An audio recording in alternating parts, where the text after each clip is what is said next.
There you go. Oh, wait. I know exactly what you mean. That's right. Turn left. Hey, did you watch the Hawkeyes this weekend? Yes. The men and the women? I just watched the men. Okay. That last. I know. We Oh, scam. yeah.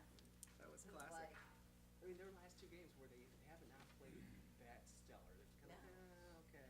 And then the last seconds, they just had I that know, shot. I didn't think they were gonna. No, I didn't think that. I didn't So think so I either. was very concerned. Yeah, we were at Crest, and it's like everybody had pizza, and I was like,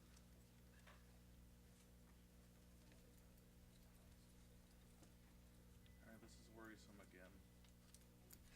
why is that? It's 7:59. This- We only have one.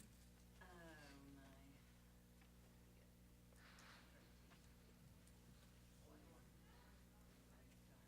Not happen again.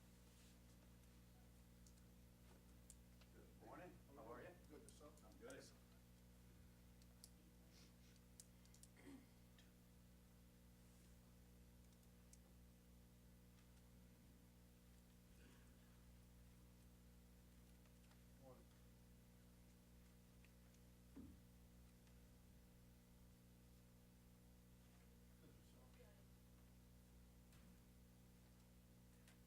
Good morning. How we doing?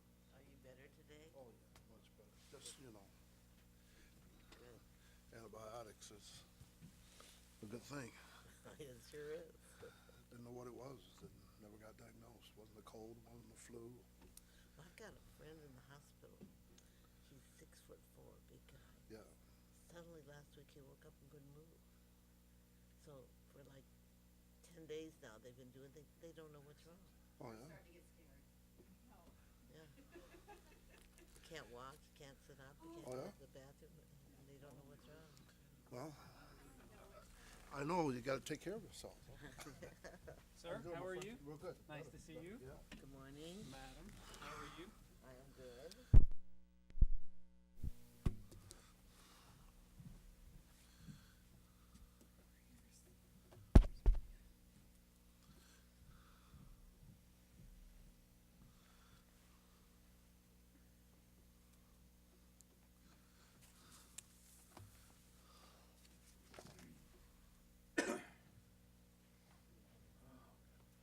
Yeah, yeah, I apologize. I just, I was, I didn't want you to come and sit next to me. Well, I missed quite a few days of work, so. Did you? Yeah. Where do you work? Hmm? Where do you work? Well, I kind of do a little bit from the choices, but the First Baptist Church, so. Oh, very good. Thank you. Yes. The one up on I-114. Yes. That's my Oh, favorite. no, it's on Pershing. On Pershing maybe and it's Perry. Pershing. Yeah, my office is right by there. Yes, Yeah. yes, yeah, yeah. But that's my favorite church in the whole world. Oh, is it? All right. Yeah, some challenges, but we're hanging in there. It's 9 or 8 o'clock. Yeah. We'll call the meeting to order at 8 o'clock on this 19th day of February. We have one more coming in. The approval of today's agenda. I move the approval. Second. All in favor, sign of aye. Aye. Same sign for those that oppose. So moved.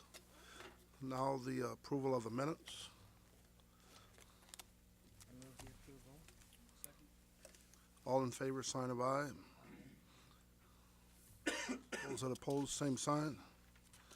So moved. New business. Police lieutenant examination. Yep. Is this on? Can you hear? Okay, perfect. So in the spirit of what we have been talking about with the Rule 2.2, we had mentioned that any process that fell kind of outside of those two options that we presented last time as part of that rule, that we would bring those forward individually for your approval. There are times when a hiring process does require more than two components. And this is one of them. The police lieutenant, we as staff recommend three components for this one, just as we recently did with the fire captain and lieutenant. So you have a memo in front of you that outlines exactly what we are asking for approval on. What we have proposed here is that there would be a standard written examination worth 45%. That would be basically on some leadership studies, a book that they would be given to study, some case law, and then departmental general orders. And then a practical assessment of 45%, which would likely include somewhere between 2 and 3 panels. We are working with an outside testing company to develop both of those. And then lastly, that interview component, which we spent a lot of time talking about in a prior meeting related to fire. But that was a good experience this last time around, and so I would like to include that here at 10%. So that's really the overview. I hope that it's pretty straightforward, but we're happy to answer any questions if there are any.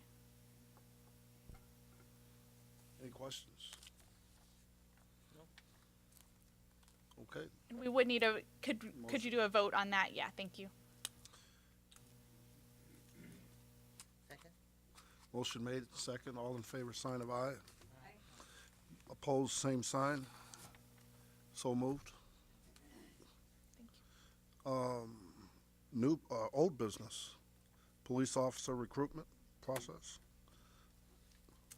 Yes, so there were a few follow-ups from last time that we talked about this. So we have gone back, we have evaluated some things. So the police chief, Sikorsky, is here this morning to give an overview of what that is. And then at the end, we will talk briefly about what we are planning for the police officer recruitment. And then again, just to stress, we would be looking for approval for this hiring process next month. Chief? Good morning. It's a pleasure to be able to present some information about the police department to you. I think this is the first time I've gotten to do this in this formal setting with the current commission. So good morning to you all. I want to go over some information for you, just to give you an idea of what our current minimum qualifications are, and then also our recruiting and hiring process as well. And I think Mallory and I are going to kind of tag team the last part of that for you. First of all, so the job description and minimum qualifications, I'll go over the age requirement and education requirement, because I know that we've discussed this and had some questions about that, and also the recruitment process.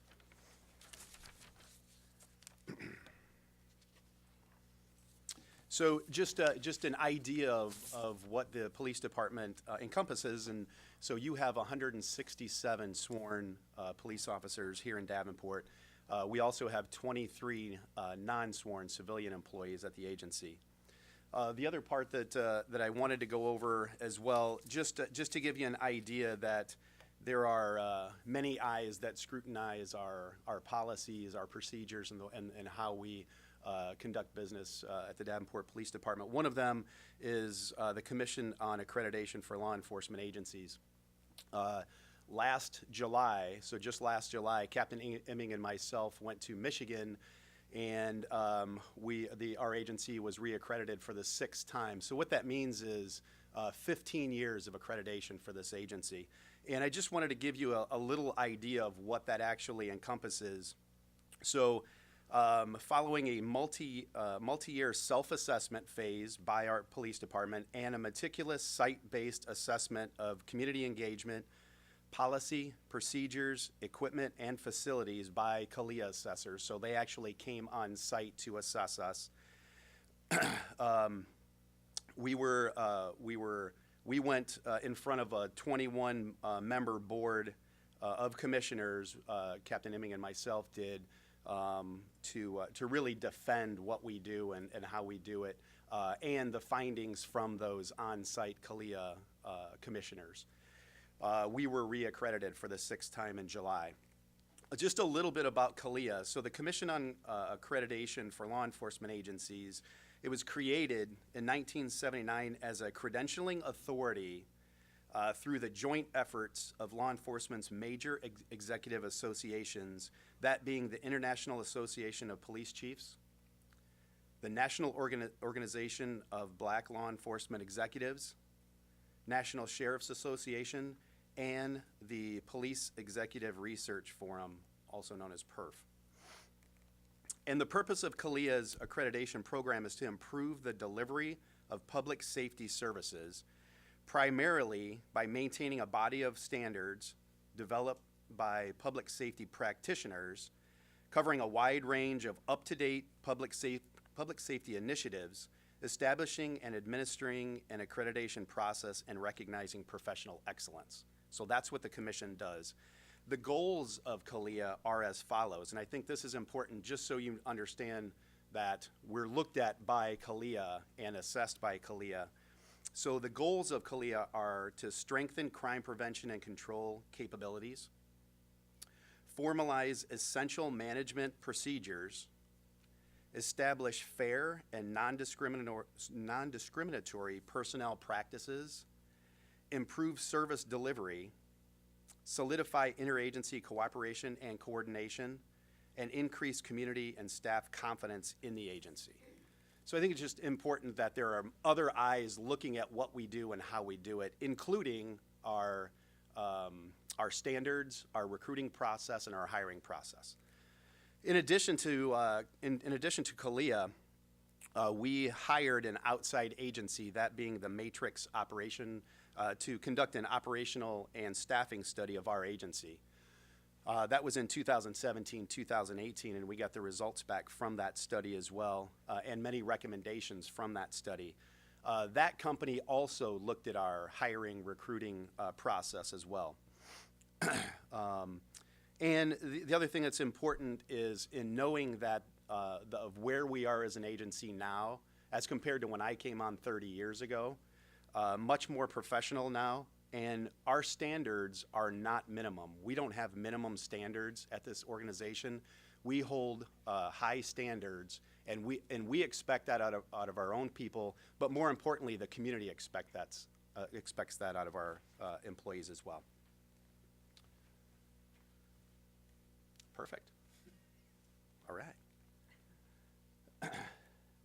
So while you get that going, the next thing, the next thing I wanted to cover was exactly what our minimum qualifications are.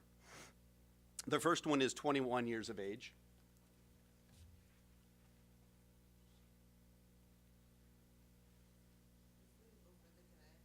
Absolutely.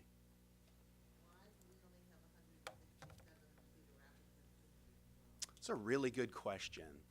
So perhaps we should direct that to, it's really, what it is, Mrs. Zamora, is it's a balancing act with all the services that we have in the city. You know, we have the necessity for fire services, police services, public works, finance, parks, and it's really a balancing of the budget is what it is, what it comes down to. And I'll tell you, before last year, we had 163. The city just added 4 additional spots by really some very creative budgeting and some help by our schools and private entities as well. I can do that. I can manage it. Maybe. Did you try it? Yeah, while we work on that, I'm going to keep going here, if you don't mind. So our minimum qualifications are 21 years of age, must be a Scott County resident within the first 2 years of employment, and a high school diploma or GED, along with 30 college credit hours, which can be substituted for 1 year of active military service or 1 year as a sworn police officer. And I'll explain more about those as I continue to go. Yeah, there we go. Good. Thank you, Mallory. Just to give you a comparison, as far as the age requirement, some other jurisdictions that I think we're somewhat comparable to, and then the last 3, as you can see, are other Quad Cities agencies. The second column, or that middle column, will show you how many sworn officers they have, just to compare to the size of ours. Obviously, Des Moines is substantially larger than ours, and Cedar Rapids a little bit larger than ours as well. Otherwise, we're bigger than the other agencies here. As you can see, Iowa City, Cedar Rapids, and Bettendorf are the only ones who have the 18-year-old requirement. The other thing I'll tell you about Bettendorf, and I'm not sure about Iowa City and Cedar Rapids, but Bettendorf, while they have the 18-year-old age requirement, they also require an associate's degree, so a 2-year college degree, or equivalents as well. As you can see, Rock Island and Moline are both 21 years of age. So recommendation, I recommend and we recommend that we maintain an educational requirement of 30 credit hours. As a comparison, some of our other positions within the agency are property and evidence technicians. Their base salary is $47,472. We require an associate's degree for them. Our police services generalists, their starting salary, $38,620. We require a high school diploma and technical certification from a college and 1 year of experience or an associate's degree. Our crime scene technicians, $47,000 plus some change there. We require a bachelor's degree or associate's degree and 2 years of experience. And our community services specialist, $39,500 some there, and we require a high school diploma for those. Those are all civilian positions within our police department.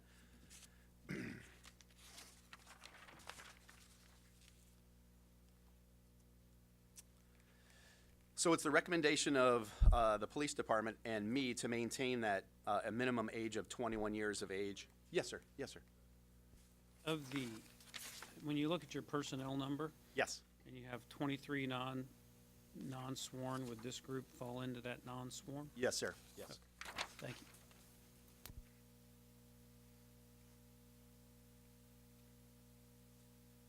So, I'll make sure I'm on the right one. Yep. So the recommendation is to retain or keep that minimum age of 21, and I'll explain it to you very, very simply.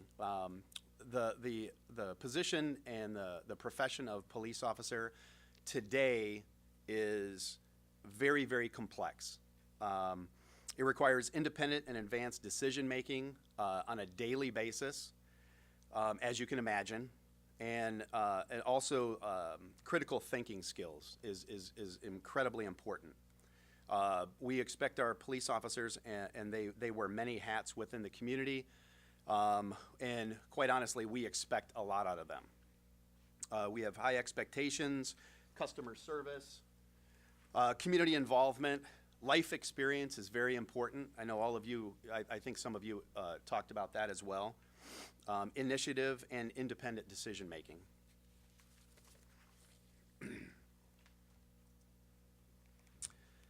The other thing that's important to recognize is hiring a police officer is quite an investment.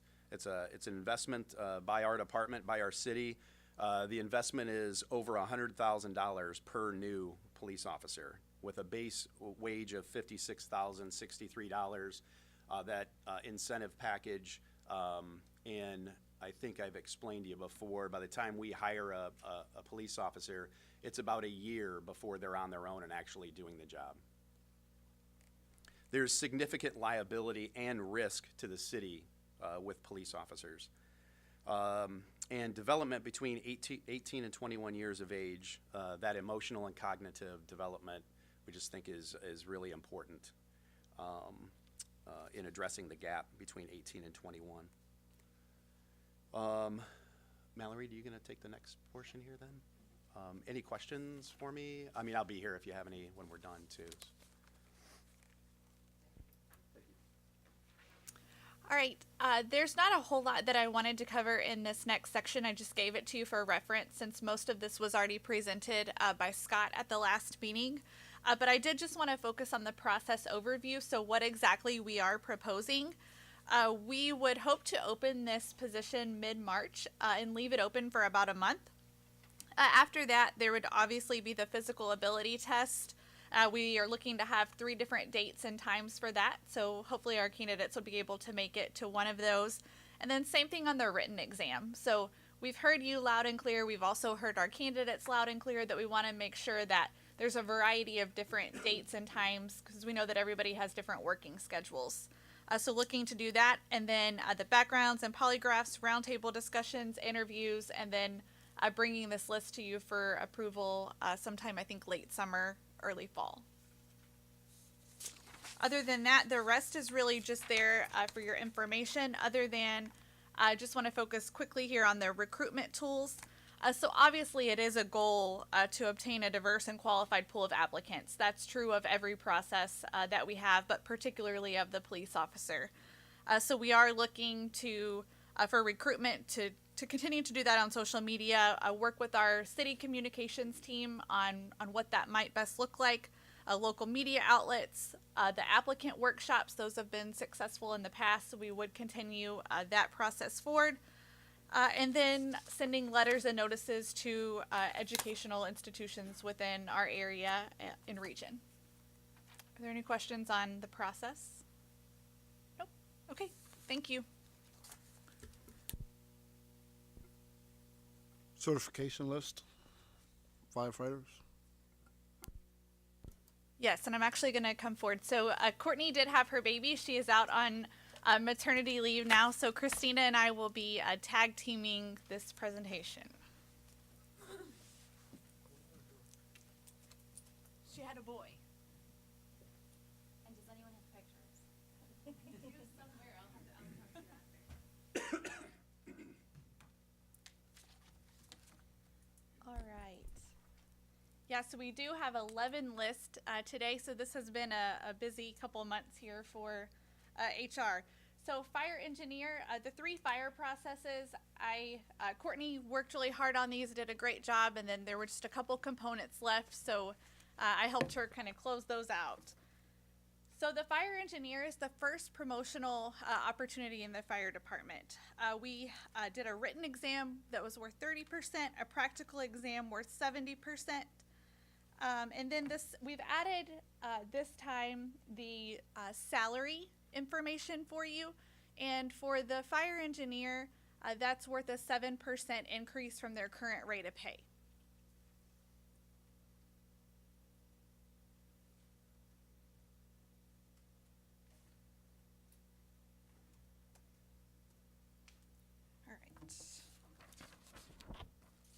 All right, we did have 21 applications for this. 1 did not meet the minimum quals.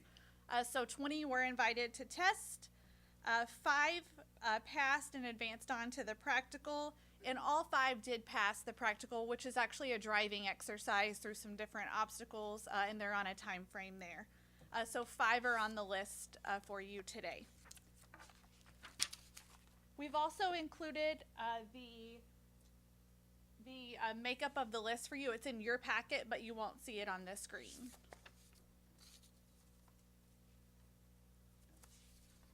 All right, fire lieutenant.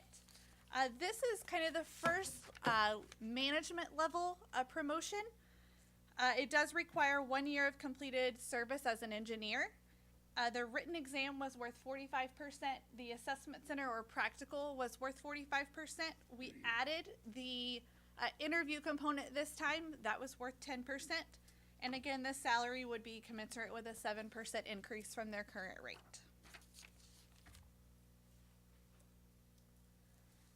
This testing process, I was actually pretty pleased. So we had 12 applicants, 1 withdrew, so that brought us to 11. Of the 11, 8 did pass and went on to the practical. All 8 passed the practical and the interview, so 8 will be on the list whenever I circulate that for you.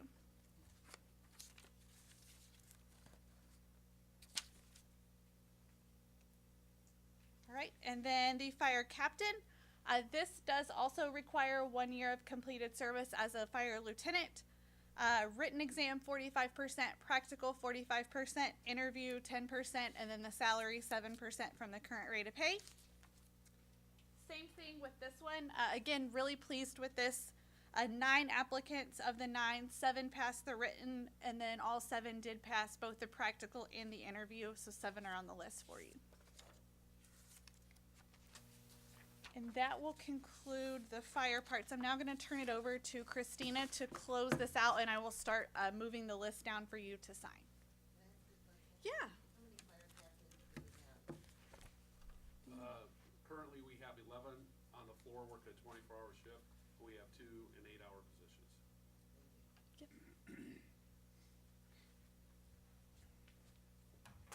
Morning. As Mallory stated, we do have the EEO stats in your packets. However, we will not be showing that on the screen.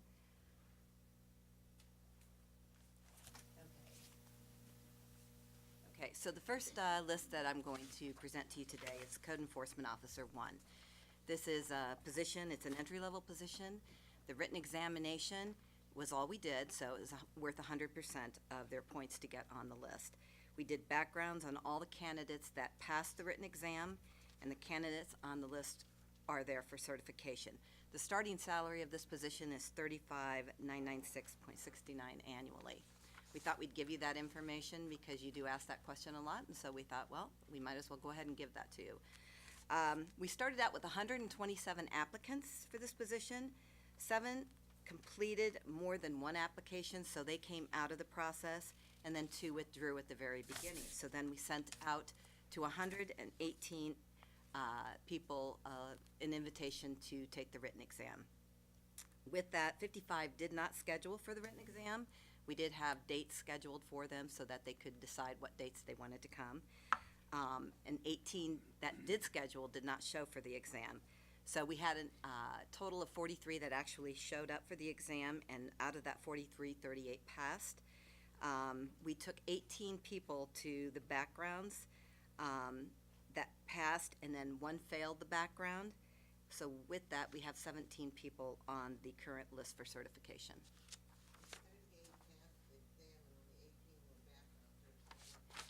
So we can only have a list of 15 by statute.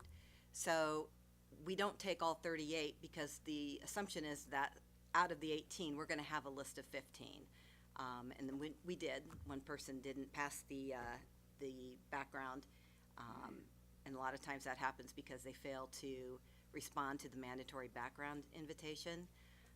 In this case, this person did not make it through the background. So that's the reason why. So how do you cull when you have the 38? How do we what? How do you reduce the number?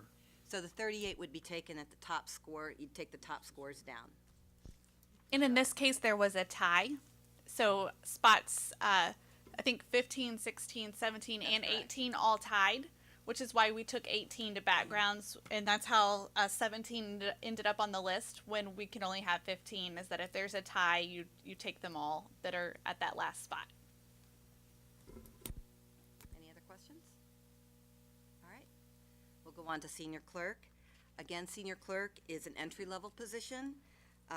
We did a clerical aptitude test for this position, and it was worth 100%.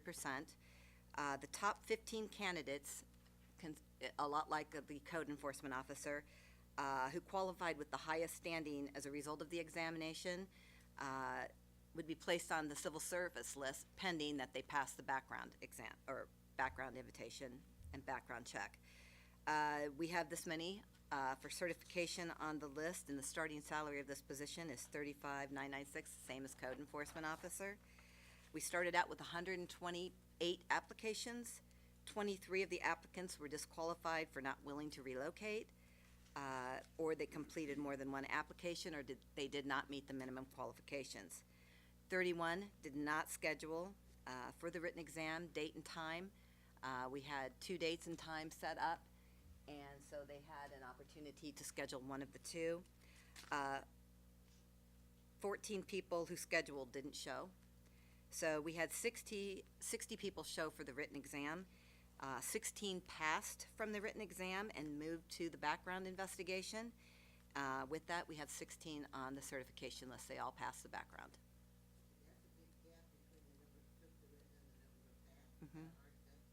It's a clerical aptitude test, so it really is based on a lot of skill sets that you would find in the clerical world. A little bit of math, a little bit of logic and reasoning. The test is very basic clerical. So I don't know that it's hard. I think it's just more of a, maybe people are not prepared in that environment or for that environment to take the test, and they just don't do as well. Again, we have the EEO stats on in your booklet. The next one is public service cashier. Again, this is an entry-level position in the clerical world. The written exam was worth 100% of the total score. So the top scoring candidates were sent background investigation invitation. The list was ready for certification, and the salary starts at $35,996. So it seems to be a salary that goes across a lot of different lines. We had 232 applications. 12 completed more than one application. 220 people were sent the notification of the testing times and dates. 85 of those did not schedule to test. 26 did not show for the test after scheduling. So we have a lot of numbers that brought it down there. 109 candidates actually took the written exam, and out of the 109 candidates, 36 passed the written exam. And with that, we had to cut it down, so we sent 18 the backgrounds after we did a cutoff for the tying score at 15 slot, and there are 18 people that made the list.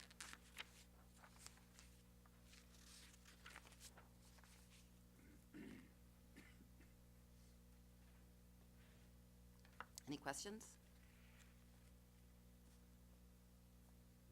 Okay. The next list you have in front of you is for a senior signal technician. This is an entry-level position in the Public Works Department.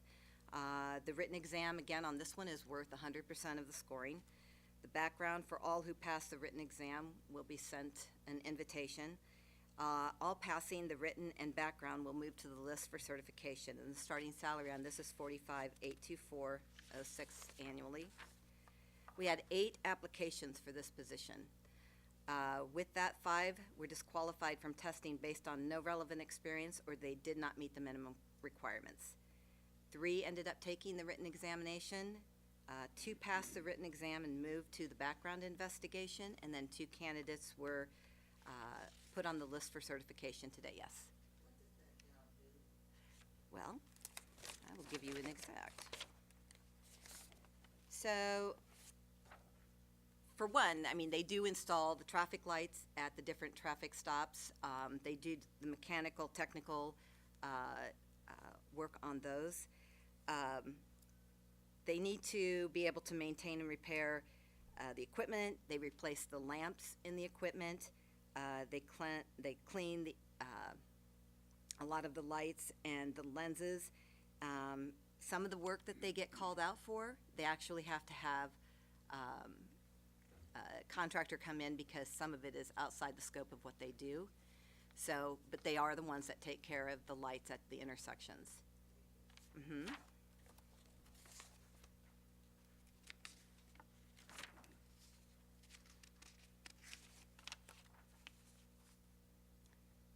The next list we have, as long as you're all still awake, is the Plant Operator 1.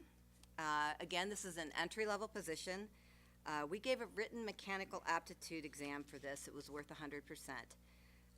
The backgrounds were conducted on candidates that would pass the exam, and then all the candidates who passed the background would be placed on the certification list. So starting salary for this is $43,245.90 annually. We started out with 64 people who applied. 2 of those 64 had completed more than one application. 62 were invited to the written exam, and 20 actually showed for the exam. With that, out of the 15 people passed the written exam. They were all invited to the background checks, and all of them are on the list today.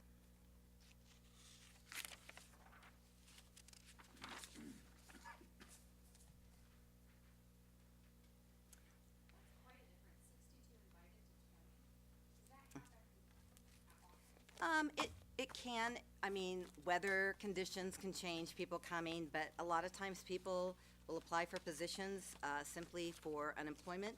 They may not be really interested in the position, and they just don't show. I mean, that's one of the things that we've encountered over the years, so. The next one is vehicle refinisher. This one is a highly skilled position.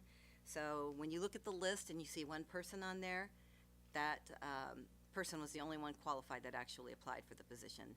They actually have to have an ASE certification that deals with paints and those certifications go from 2, 3, 4, and 5 for paint under the ASE certs. It is an entry-level position. The written mechanical aptitude test was the only one that we could find that would look and resemble what the position is. We took a lot of it from the ASE certification for plant or for paint to do the test. The background checks were conducted. The list is ready to be certified, and the starting salary is $45,598.80 annually. We had 2 candidates that applied. One candidate proceeded to the written exam because the other candidate did not have any of the qualifications for this position. If you want to know what any of those qualifications are, I do have that here, but again, it's all the ASE certification stuff. So we do have one person on the list, and he passed the background as well.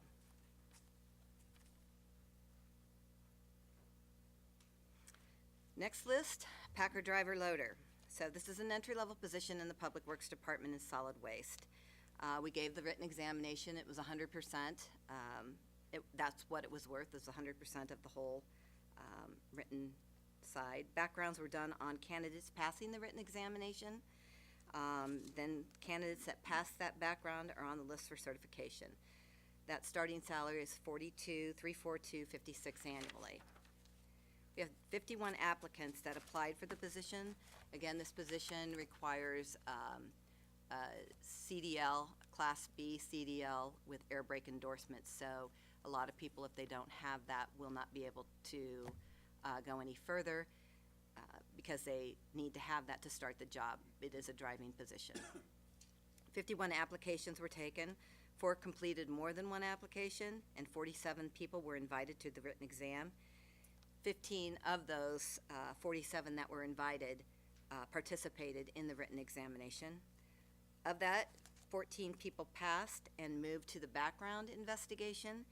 And with that, 12 people passed the background investigation, and now they are on the list for certification.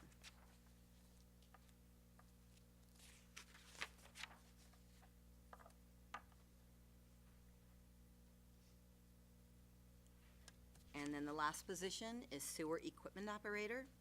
This was a promotional position within the sewer division of the Public Works Department. All the candidates that applied were sent notification to test, and again, it was 100% worth on the examination. All who passed the written process would move on to the list for certification.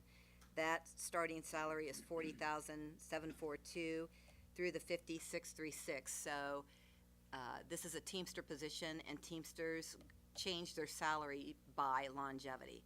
So however long they are here, they will move into that next salary range of that position based on the years of service. We had 6 applicants. Again, this was a promotional. 3 of them met the minimum qualifications, and those 3 took the written exam. 1 actually passed the written exam and is now on the certification list. Any questions? Thank you.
Anything else?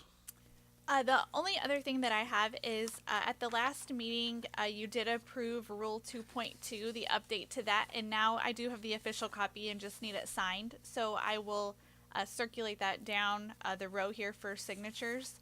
And then also the letter of transmittal, Mr. Chair, so we can talk about that afterwards. But yeah, that's all that staff has for today. Well, we definitely thank everybody for showing up. Sorry for the inconvenience and having to re-adjourn, but have a great and safe rest of the week. Thank you.